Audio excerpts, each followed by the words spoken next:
and this is called Don't Miss This. It's a Backroom Productions effort to record and have conversations with some of the people making things happen in the Black Hills.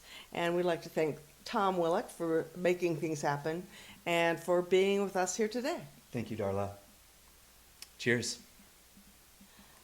Yeah, so the experience of recording that Toadstool live album and then getting it out into the streaming world with Matt's help, and he has his partner is in San Diego. His partner actually does the mastering engineering. Matt does the mixing and studio recording. And then his friend and partner in San Diego does the mastering. So shipped that off there, and we started talking, and I had a whole album worth of songs demoed already that I did on my 4-track and had all the lyrics written, all the arrangements, basically the idea of it. And I asked Matt if he could, help me turn it into an album. Well, we started demoing in January of this year, and the demos quickly became like the real versions because I underestimated how skillful he was and how good his equipment was. He uses Pro Tools. He's got fantastic microphones. He is dizzyingly fast at using Pro Tools and putting everything together. So we just started, the two of us started, it felt like we were demoing, but we were really tracking the album. And we know that now because we listened to the stuff we put down. It's like, yeah, this is legit. This is the best sounding album I've ever done. And it's my favorite batch of songs too. It's songs that I've lived with for the last 10 years or so. But this is the first they're really seeing the light of day. And I just feel really, really good about the songs, about the players who are on it. And just so I can't be more grateful about the lineup we have. I mean, Lane Putnam, of course, Rowan Hibbard, Rowan Grace, who, her cred is amazing. Top 10 on The Voice 2 years ago. Mm-hmm. And not only that, she's just the most delightful young person. She's fantastic to work with. Matt and I would get the song basically put together. Then Rowan would come over, and I would have a set of basic places where I wanted her harmonies. It's some counter melody stuff, similar to the way Pam and I wrote together with her counter melodies and harmonies and things. But the symbiosis between Matt and Rowan and me was just amazing. Like, each idea would birth another idea from one of us, and Matt and I would sing it in our crappy falsetto, and then Rowan would make it sound like an angel, and she just did amazing on there. So she's on there. Matt is fantastic on there, as I said. Johnny Hastings is maybe my favorite guitar player in the Black Hills right now. Mm-hmm. Absolutely adore watching him play. And his bass player, Caleb, even though they're a blues band, in Oakley on drums. Are you kidding me? I mean, that group is, they're world class to me. Yeah. And so hearing Johnny and wanting Johnny, then hearing Caleb's bass, I'm like, I need Caleb too. So Caleb's on a bunch of the songs on the album too. And he does a beautiful job. Sophia Beatty is going to be coming in on doing harmonies on a track a week from Monday, who is another phenomenal local musician. Yep. Like I said, it just feels like the absolute young Black Hills All-Stars are on this album. It feels like they've been so gracious to me because I have a very, very specific sound that I'm going for on each song and what I want the album as a whole to sound like. And so it's not a democratic thing. It's like, I know what I want, and they are being gracious enough to give me the gift of what my ears hear inside my head. They're giving it to me. Ben LeMay on violin, absolutely astonishing musician, and just everybody has the heart for these songs too. This project is very different. I mean, most bands have a band CD and it's their band, and you're bringing in lots of different younger talent. And I think it's going to make a fascinating album. I think it'll be really good because of all the different influences. Mm-hmm. Yeah. And plus, you have a vision of what you want. I got to hear a few of the songs, and they really are surprising in their differences, yet the cohesiveness that makes them one project. So what are you calling this work? Do you know?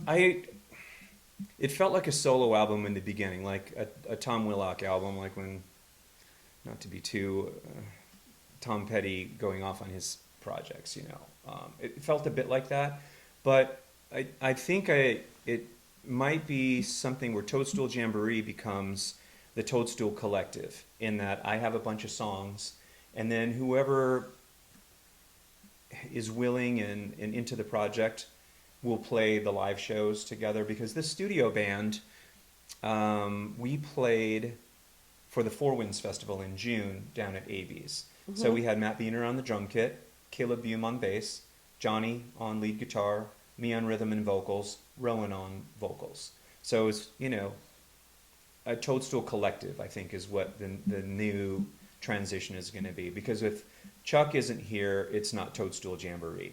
Yeah. If Pam isn't singing on it, it's not Toadstool Jamboree.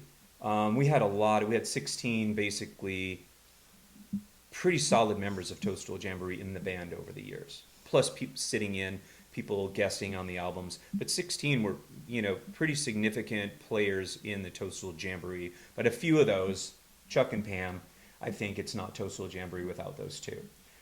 So I want to make sure when people are coming to see Toadstool Jamboree that they see Chuck. So I think I'm calling the rest of this project, or the future things like this, Toadstool Collective. Just hear me out here. Maybe the Toadstool Radical Socialist Collective. Yeah, that sounds about might right. be something you could play with. Some people would say that about me, that's for sure. Yes, yes. Just kind of, you know, thinking about it here. Just spitballing. Yeah. Anyway, so the future holds more of these collective projects. Yeah. Yeah. So, and that's Matt good. and I and Rowan are already scheming on the next album. We all have scraps, and so now we're interested in co-writing stuff together and taking each other's scraps and reworking them or finishing them or developing them or Will whatever. you do live shows during the winter? Excuse me. The plan is to do a release party when this new album is finished. But the first things first, October is Toadstool Jamboree again. I'm going to have this new album tracked by then, and then starting October 6th, Toadstool Jamboree plays the Rock the Vote event with Camp Comfort and Stereo right, yeah. Trip. And then on October 17th at the park, Toadstool with all the original people will be doing sort of a local Hall of Fame show, because then that weekend, the 19th, is the South Dakota Rock and Roll Hall of Fame induction, which I know you're very familiar with. I'll be there. And we're super excited about that, having everybody back for that. The following Thursday, we play the 50th anniversary of The Doll for that party. Yeah. Oh, you're doing that. Okay, We're doing cool. that too, yeah. And the drum group, Black Hills Drum Project, will be playing with us for that as well. One of my other side projects. And then after that, Toadstool Jamboree will sort of wrap up for a little while until next summer, most likely. And I'll continue on releasing this new album with the Toadstool Collective, the young all-stars. Okay. We plan on doing a holiday release show with that band for that. And then we'll see what happens after that. If I do more recording or more playing, or if I just rest for a few months. My wife would like that, I know, if I just would stay home for a little bit. Yeah, but you know, time isn't infinite. You know? No. So you have to do this when it strikes you, and you seem to have the right people around you. So Yeah. I think not only are they being gracious, but I believe you're being generous because you have the vision, and you have what the songs are and how you'd like to bring all these folks together. And that's generosity. I mean, because I know so many people that, you know, they have the same people that play with them all the time. I was one of them, but, you know, that was just my security blanket. When you open that up, it's a little dangerous. It's dangerous, and it just feels so fresh right now, too. It's like this project just feels so fresh and alive, and the energy of these fantastic young people has to be part of that. I know it is. Yeah. Yeah, bringing young people, it does help. You know, yeah, I'm not completely blind to the fact that new people really do infuse that kind of energy. Yeah. And then on top of, there's the mind meld that happens with people that you've played with over a long time. Yes. But Yeah. sometimes it happens with people that you haven't played with in a long time, and then it's really fun. Yeah. Yeah. I would say that. Yeah. We had the mind meld at Deadwood Jam, and then the following night we played Spearfish Brewing Company Block Party, big street dance, and to me that was the better show of the two. I mean, it was Deadwood Jam. It was packed, and it's the jam. It's cool. I will never say no to that. Mm-hmm. But we were really in the pocket the next night.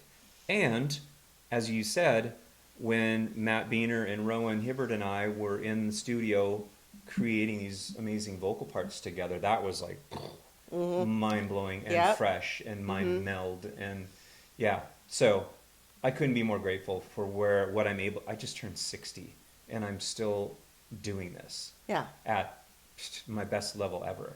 You know, it's like my favorite project I've ever done, which is what a blessing. That is a blessing, and I'm glad to hear you say that, because a lot of people just keep playing into their 60s and 70s, and they're not enjoying it as much.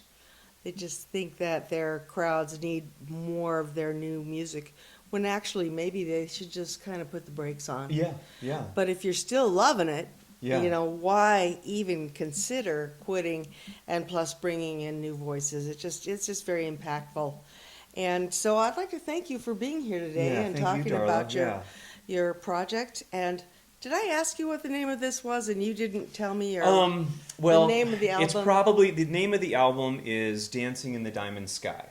Okay. It's from a lyric of one of the songs on the album, "Happy River Laughing," and we have the most perfect album cover from Bonnie Fleming, again, one of the young geniuses of Black Hills. She has a picture of Aurora Borealis, the backdrop of the Needle's Eye. She was up in the Needles. I and- saw that picture. Yeah, and that's the album Oh, cover. it is. That's mind blowing. That's that it photography. is. It Yes. is. So the line of the song is Aurora Borealis dancing in the diamond sky, waving in the wind as a polar breeze blows by.